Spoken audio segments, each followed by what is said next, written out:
Hello and welcome to Interviews with My Counsellor, episode 3 of our podcast series. My name is Carol and I'm joined by my counsellor, Dr Petro Booysen. Hello, Petro. I'm so pleased to be here again today with you, dear listeners. Thank you for this opportunity, Carol. Well, thank you very much for your time. We really appreciate it. So I thought we'd just have a quick recap on some of the main points that we took from the last sessions. And the first one was that we all have thoughts, but we are not our thoughts. And that we can be an independent observer of our thoughts. And we also talked about a wonderful story where something goes wrong in your life. It's a little bit like having an arrow in your leg. But how we think about that situation can make it even worse with our thinking. So that's when we place a second arrow in our leg and we're not helping the situation at all. We also talked about what we focus our attention on grows. And by changing our focus, we can change our perspective. And by changing our perspective, we can see that our lives are bigger than the present moment.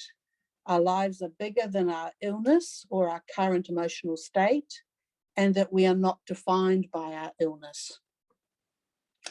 Now, in all our discussions, we've talked about having a lot of negative thoughts, but something that we wanted to make very clear of is that we're not saying that you shouldn't talk about your problems, because it is very important to be able to talk to somebody about the situation you're going through.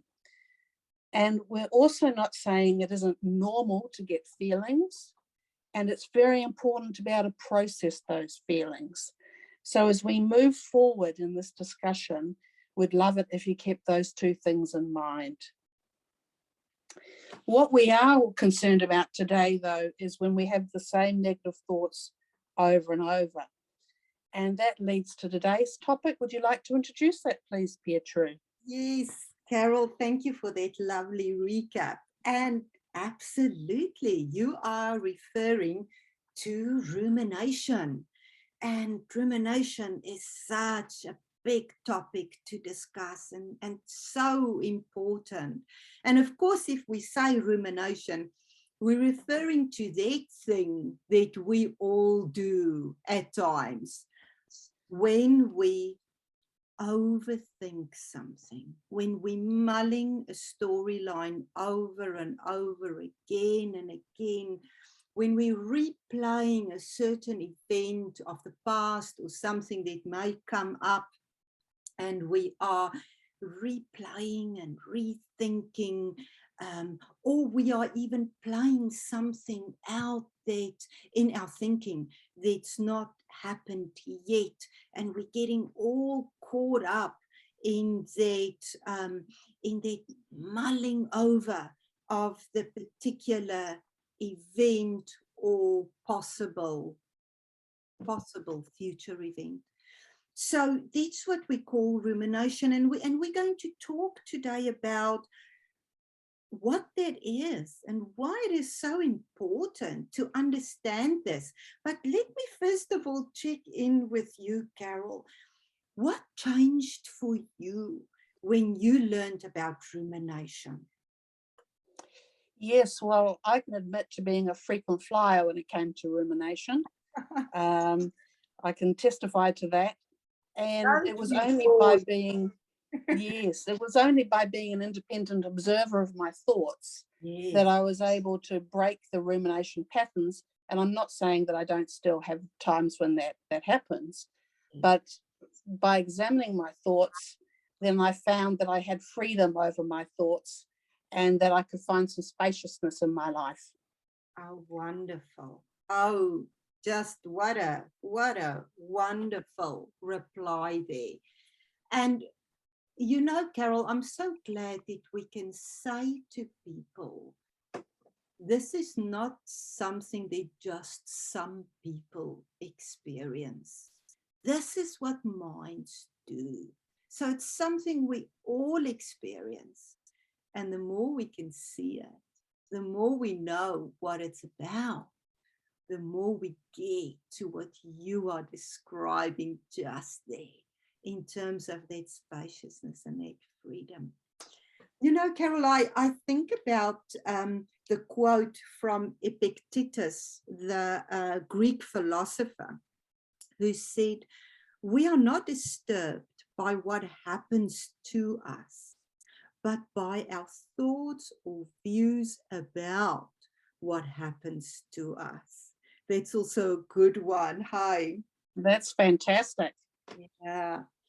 Now, one of the reasons why it is so important for us to talk about rumination and to have awareness and understanding in that regard is because we have good research these days that is showing us that rumination is a depression and an anxiety driver.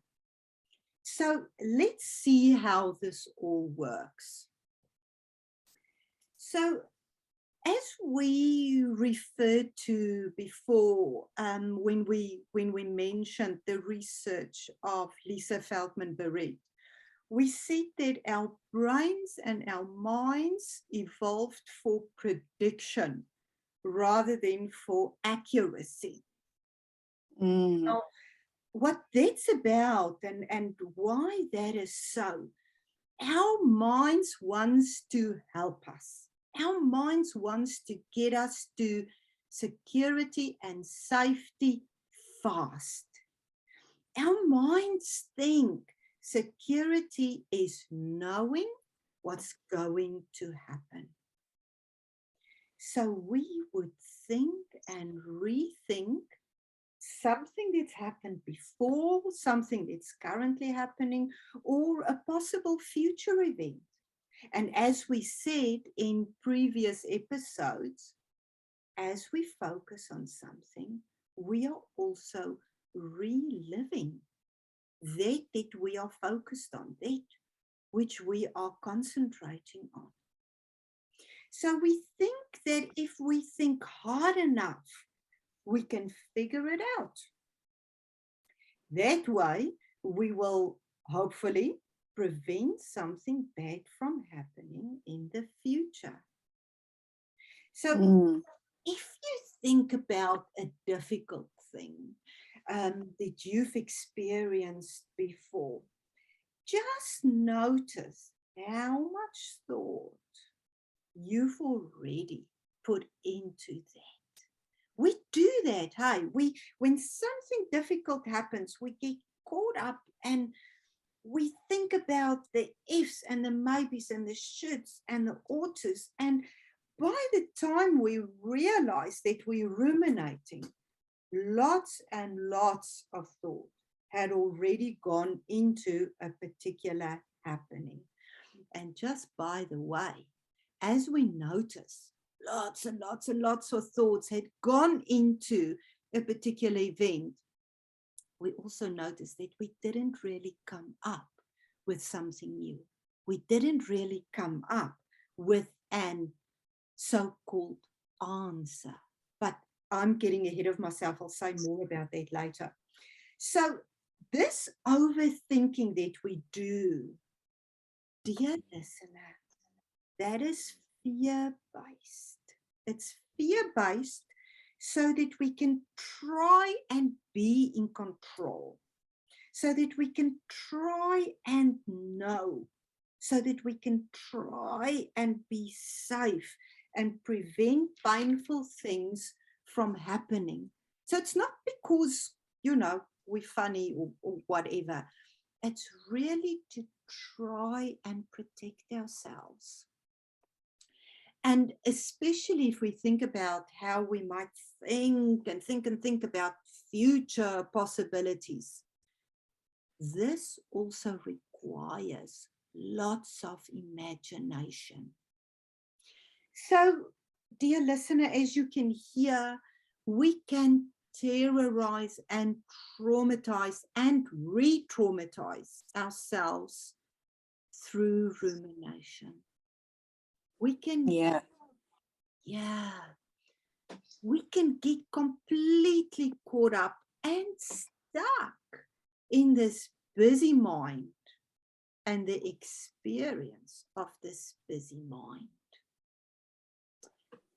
However, we mull over and mull over all our previous thinking, all our old thinking, but what we actually want is a new idea, a new insight. We want that light bulb to go on. But unfortunately, this doesn't come from our busy thinking. And again, I'm going to say a bit more about that as we go. Now, Carol, does this sound familiar to you at all? Very, very familiar. And that was the major problem I had when I was depressed and had depression. I would have the same negative thoughts over and over again. Right, right. And you can see how this happens. And as we're building today on our previous episodes, the listeners can see that as we are thinking about something, we are reliving it, we are experiencing it, and we are feeling it.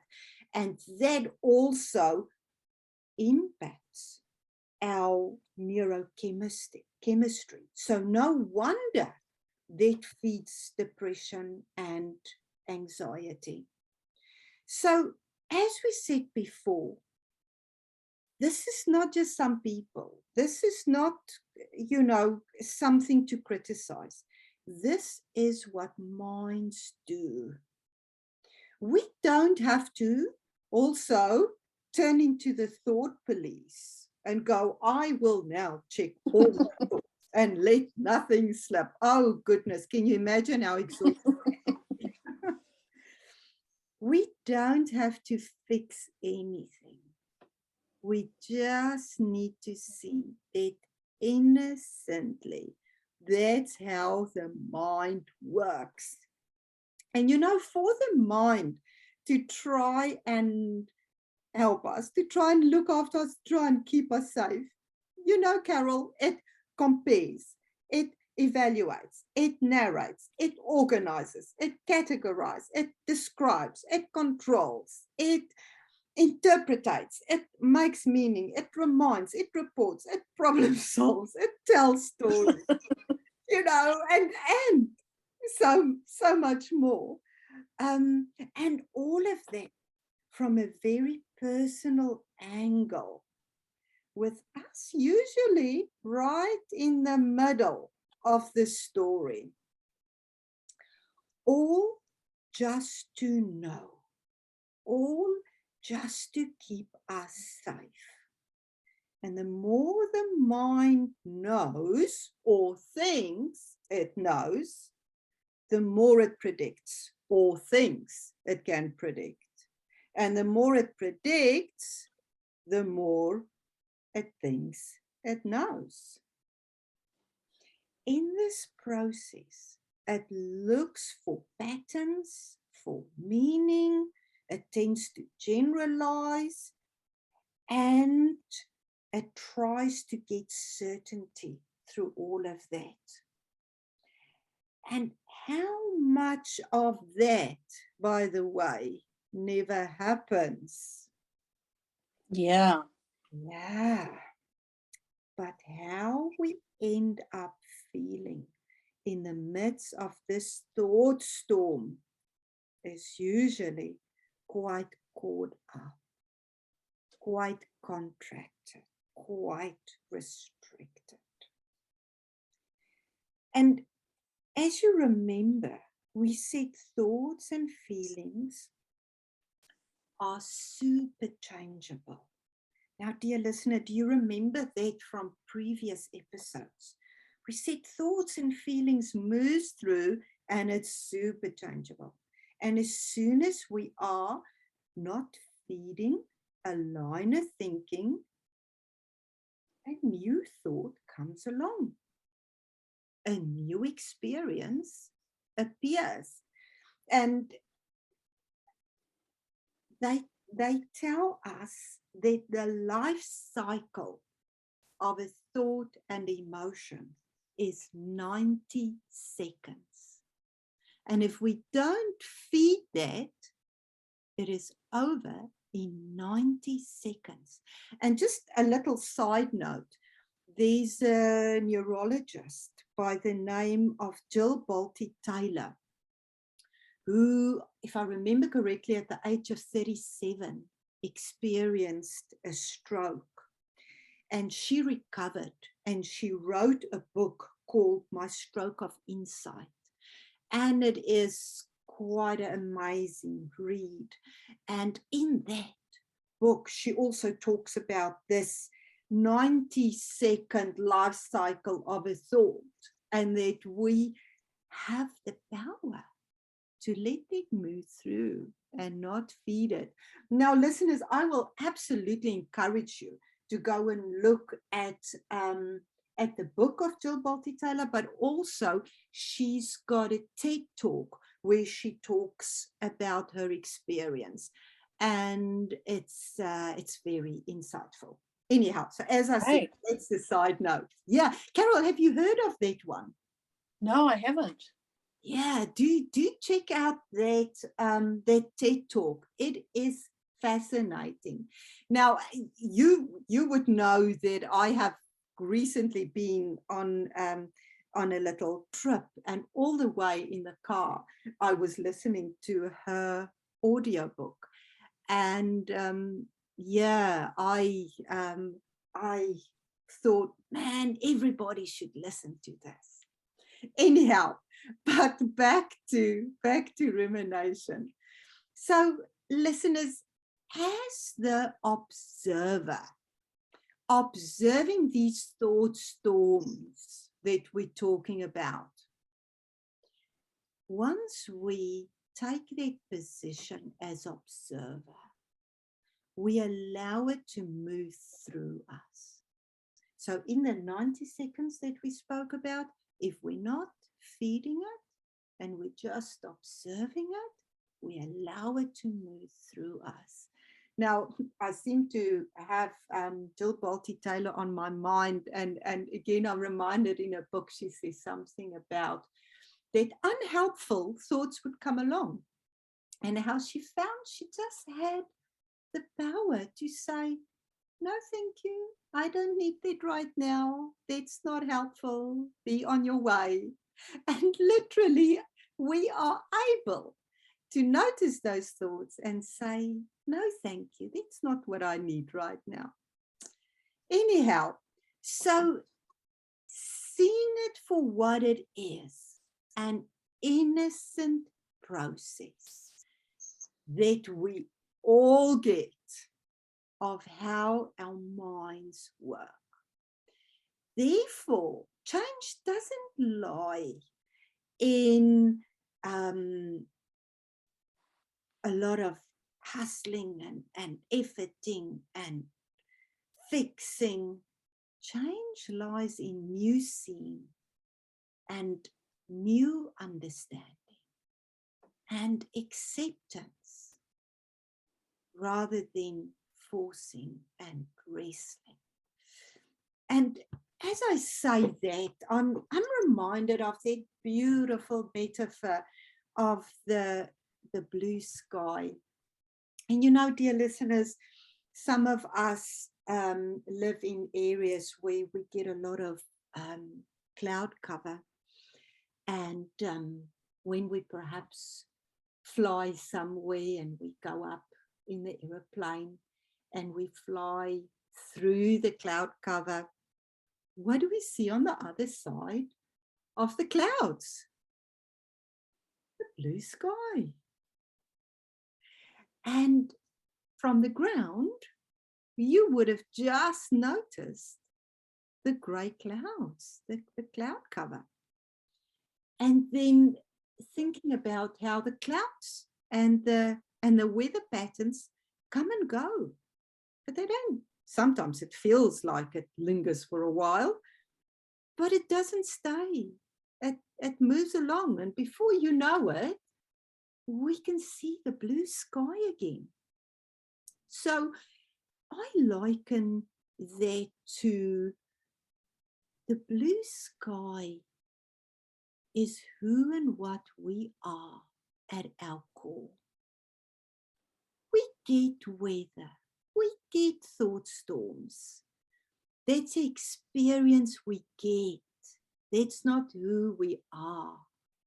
And I love to notice that the weather systems, weather patterns, the clouds, etc., never damage or diminish or impact the blue sky. No, it comes and it goes. And we always return to the blue sky. And in ourselves, we have the clouds move through. But it's so changeable. And we return to our state of spaciousness, to our state of peacefulness. And especially if we let the weather move through and we do not feed it, so to speak. So I mentioned earlier that what we really want is a new idea or an insight or a light bulb moment that doesn't come from our old style thinking. Otherwise, we would have thought we would have found it, wouldn't we? Hi. And I smile when I think about how sometimes we can struggle with something. Maybe we're busy with a project or a task and we just not getting there. And then we decide to put it down. And I don't know, maybe we go for a walk or we go to the gym or we take a shower and the solution just dawns on us. We just have that, oh, of course, why didn't I think about that? Or sometimes we're battling with a work task and we put it down for the day, and the next morning when we get there, or maybe after the weekend on a Monday morning, we're like, of course, why didn't I see this before? And again, another metaphor comes to mind. You know how maybe as kids we had snow globes that we played with, or maybe our children have snow globes that they play with. And you take the snow globe and give it a good shake, and all the little particles are flying around, and you can't see through it. But put it down and let it settle. And what we see then is how it clears and how we can see through the snow globe. And sometimes there's a little figure in, and now we can see that figure. If we let it settle, it clears. And the same for us in settling down, in finding our quiet, our innate, always present wisdom can be heard. And just by the way, in our next episode, we're going to focus quite a bit on this innate, always present wisdom, and what it is that we are at our core, who and what we are beyond or before all the thinking that we do. But as I say, that's in our next episode. And to just mention the last metaphor. Oh my word, I'm really throwing metaphors at you today.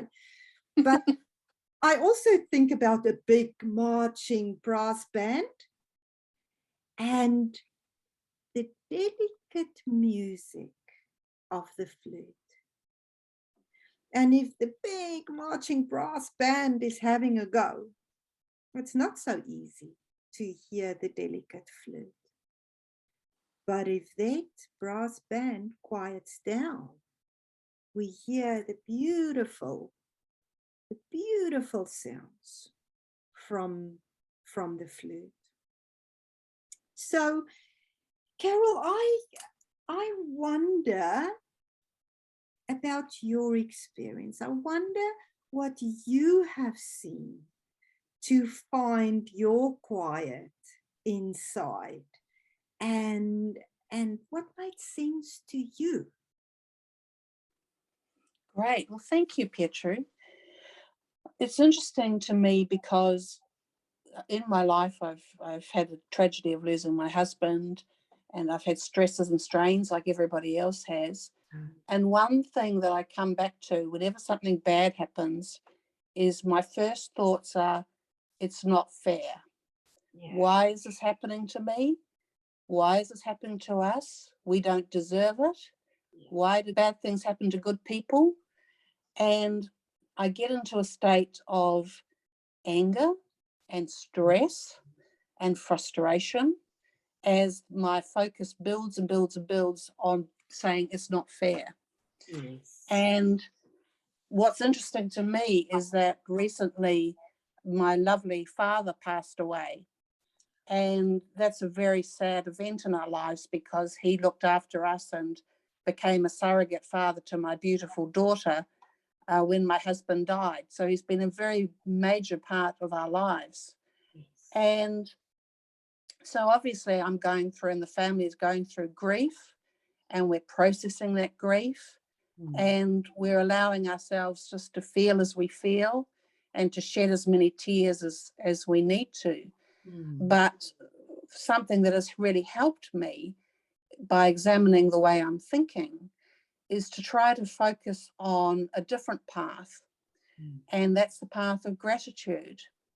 Gratitude for his life, gratitude for his kindness and his love and devotion, gratitude for being able to visit him in hospital when he was sick, which isn't that easy during COVID times, gratitude for being able to give him a lovely funeral, gratitude for having a beautiful and loving daughter beside me, gratitude for having very supportive and loving friends and family members. And when I'm able to focus on gratitude, then the anger dissipates. And it's been a lot less bumpy road navigating the grief that I've had with my father than navigating the grief of my husband. So that has really helped me. But a few other things have helped me along the way too. And I'm not at all trying to say that grief is not a very challenging thing. It is one of the most challenging things in life. So I'm not trying to underplay the importance of the grieving process when I say these things.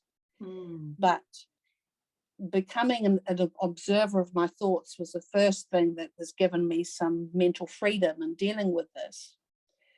And living in the present and not ruminating over what's happened in the past and not trying to predict a future that I can't predict. And in the next episode, we'll be talking about living in the present. I've been doing things that give me joy, like singing and listening to music and reading books. I've been doing a lot of meditations, which I find very useful. I've had counselling with you, Petro, and I've talked to loved ones, and I've also found it useful to do things to help other people. And it's a win-win because everybody then feels loved and supported.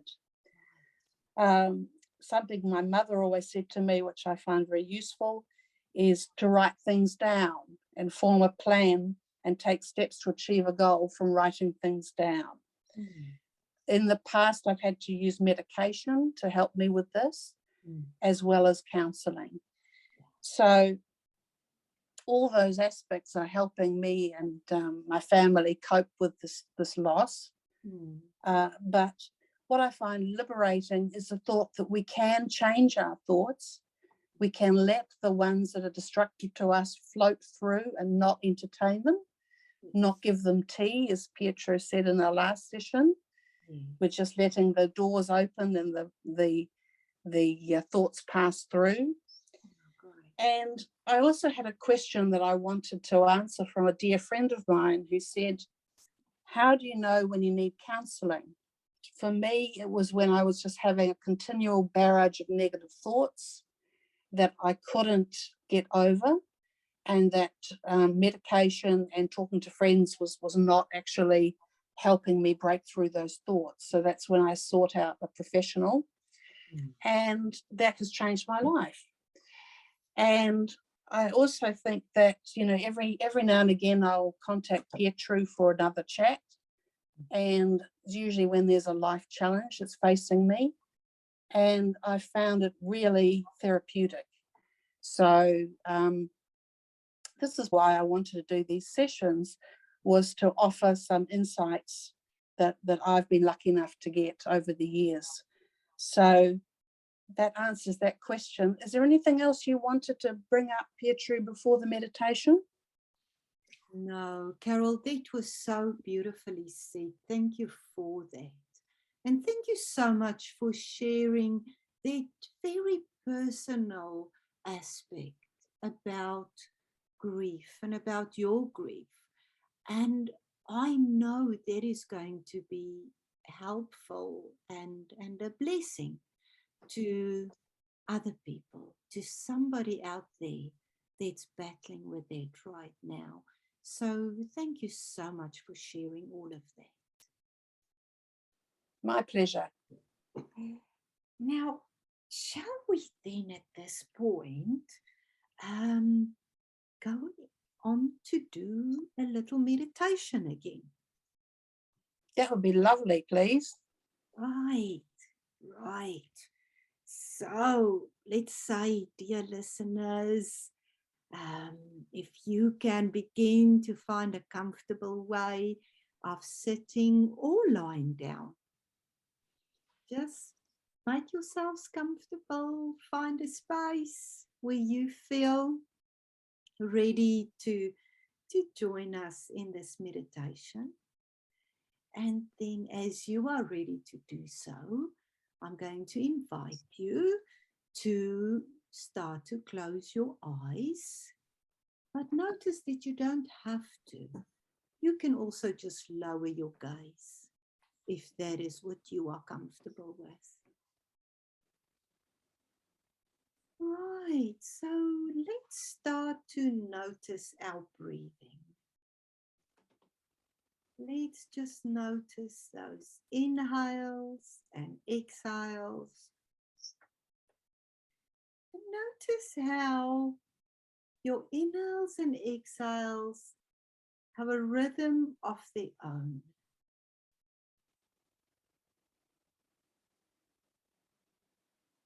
Notice how the inhale is cooler than the exhale. And the breath just comes and goes and comes and goes. So just take a few moments to notice that. And we are also just celebrating the fact that we are here noticing our breath, noticing this beautiful, life-giving process of breathing.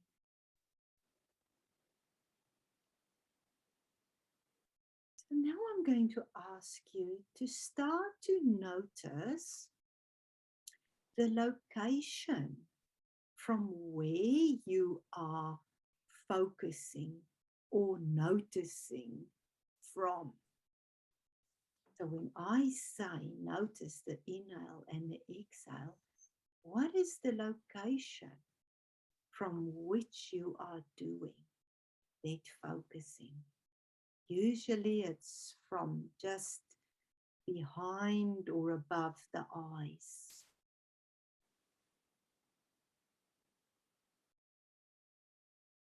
As you're doing that, we are going to let awareness unhook from this focusing location and just start to shift, down. Maybe shift down the face and just feeling the sensations in the face. And awareness is just shifting into the jaw area, knowing and feeling the jaw directly from within the jaw.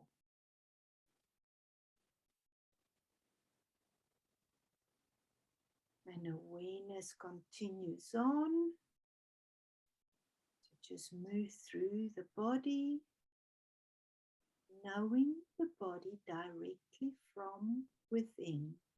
So we continue on down the neck, sensing the neck from within, continuing on to include the feeling of your shoulders, arms, hands. Awareness just knowing the hands from the hands. Directly sensing the sensations and the feeling in the hands from the hands. And let's expand to include the chest, the upper back, belly, the lower back,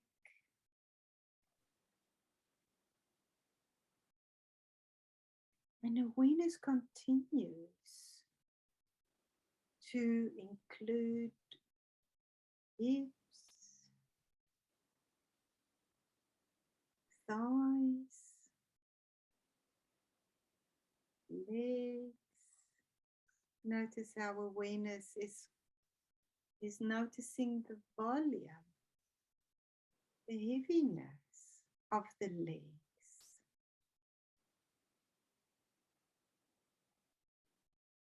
Shifting into the feet, knowing the feet from the feet,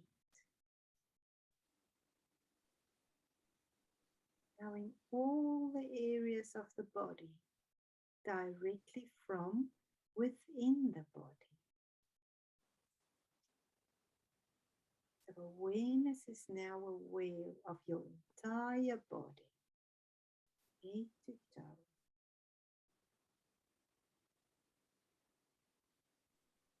Notice the release, the letting go, the lightness,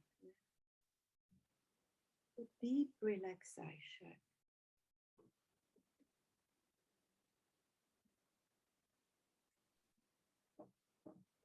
And awareness is aware of the aliveness. Notice throughout the body, like an effervescent energy.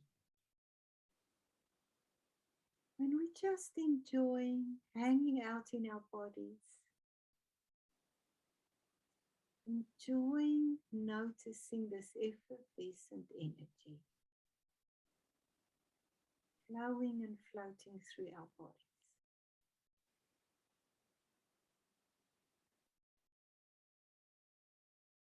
Next, I'm going to suggest you start to notice the edges and the outlines of your body, and where the surroundings outside of your body starts. So just noticing those boundaries of your body, of your skin, and where your surroundings start.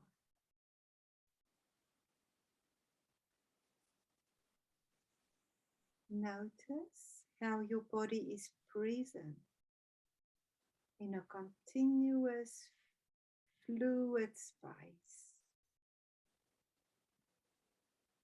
So we're also noticing the spaciousness around us. And we're noticing us just resting back in the environment, in the spaciousness, easing into the spaciousness of our environment. Rest in this space.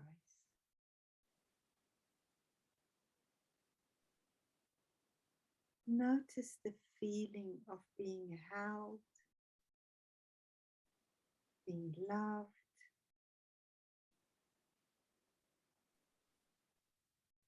being at ease and at one with all, feeling safe.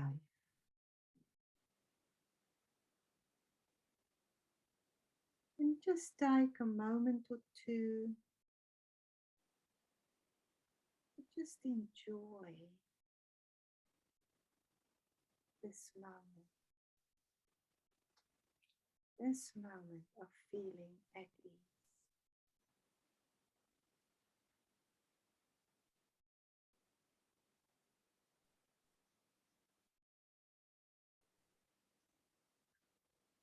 And as we start to bring this meditation to a close, I'm going to remind you that you can take this beautiful feeling of ease and relaxation into your next moment. Thank you, dear listeners, for joining me in this meditation today.